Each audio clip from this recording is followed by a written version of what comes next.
Pernah tidak kalian berpikir siapa nenek moyang bangsa Indonesia? Dari mana asal mereka? Dan kenapa mereka bisa sampai di Indonesia? Apa tujuan mereka? Apakah hanya sebuah kebetulan? Di sini kita akan mengupas tuntas asal-usul nenek moyang bangsa Indonesia. Simak dan tonton sampai habis. Jangan lupa like, subscribe, dan nyalakan tombol loncengnya. Terima kasih. Sebelum dunia mengenal piramida Mesir, sebelum tulisan pertama terukir di tanah Sumeria, di timur jauh, di gugusan pulau yang kini kita sebut Indonesia, sudah berdiri sebuah peradaban yang tidak pernah tercatat, tetapi meninggalkan jejaknya dalam darah setiap manusia Nusantara. Darah itu adalah kitab rahasia, sebuah arsip hidup yang tersimpan di dalam DNA, menyimpan kisah tentang perpindahan, bencana, dan kebangkitan manusia purba. Ketika para ilmuwan menelusuri asal-usul genetik bangsa Indonesia, mereka menemukan sesuatu yang tidak biasa. DNA orang Nusantara adalah campuran paling kompleks di Asia. Dari barat, datang jejak gen India dan Austroasiatik. Dari utara, bayangan dari daratan Cina Selatan dan Formosa. Dan dari timur, sebuah jejak purba yang lebih tua dari yang lain.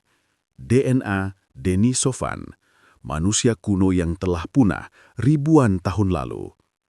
Campuran ini tidak sekedar kebetulan. Ia adalah bukti bahwa Nusantara pernah menjadi titik pertemuan dunia purba. Bayangkan, puluhan ribu tahun silam, ketika laut belum setinggi sekarang, daratan luas membentang dari Sumatera hingga Papua. Tanah itu dikenal dengan nama Sundalan. Di sanalah leluhur kita hidup, pemburu, pelaut, dan penjelajah yang mengenal laut lebih dulu daripada bangsa manapun. Mereka menyeberangi samudra, membawa api, bahasa, dan ingatan tentang bintang. Tetapi dunia tidak abadi. Gunung-gunung di perut bumi meledak, air laut naik, dan daratan perlahan tenggelam. Sundalan hilang di bawah samudra, meninggalkan pulau-pulau dan manusia-manusia yang bertahan. Para peneliti menyebutnya bencana Toba, letusan gunung terbesar dalam sejarah manusia. Abu vulkaniknya menutupi langit bumi selama bertahun-tahun, menyisakan hanya sedikit kehidupan. Tetapi entah bagaimana, manusia di wilayah ini tetap bertahan. DNA kita adalah bukti bahwa nenek moyang Nusantara tidak musnah. Mereka selamat, berevolusi, dan membangun dunia baru setelah kehancuran. Lalu muncul mitos dari berbagai penjuru, tentang manusia yang datang dari langit, tentang kerajaan yang tenggelam di bawah laut, tentang nenek moyang yang turun dari gunung membawa cahaya.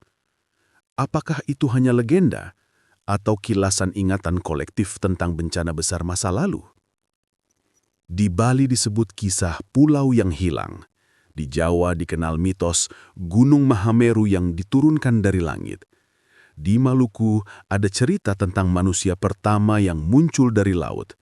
Dan di Papua, kisah tentang leluhur yang datang dengan perahu bercahaya.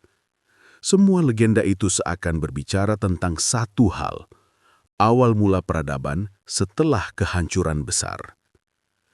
Ribuan tahun kemudian, ketika bangsa lain masih berpindah dari satu daratan ke daratan lain, manusia Nusantara telah mengenal laut sebagai jalan hidup. Mereka membangun perahu, menembus gelombang, menyebar ke timur, hingga ke Pasifik, Hawaii, dan Selandia Baru. Ke barat, hingga Madagaskar di Afrika.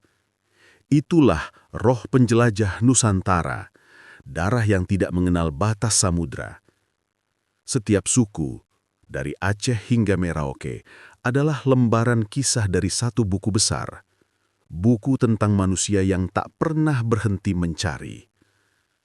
Kini, para ilmuwan dunia mulai menyadari sesuatu, bahwa mungkin Pusat awal penyebaran manusia modern di Asia bukan hanya dari utara, tetapi juga dari selatan, dari tanah ini, dari Nusantara.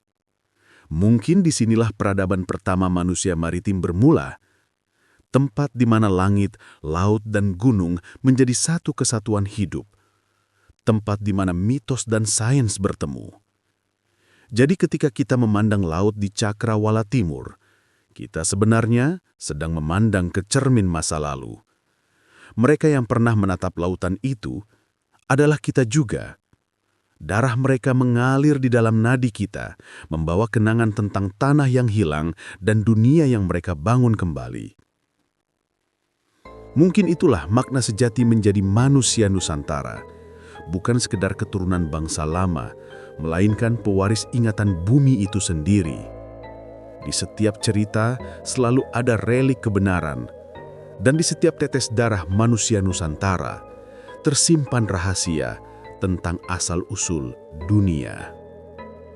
In every story, there lies a relic of truth, and this one is ours.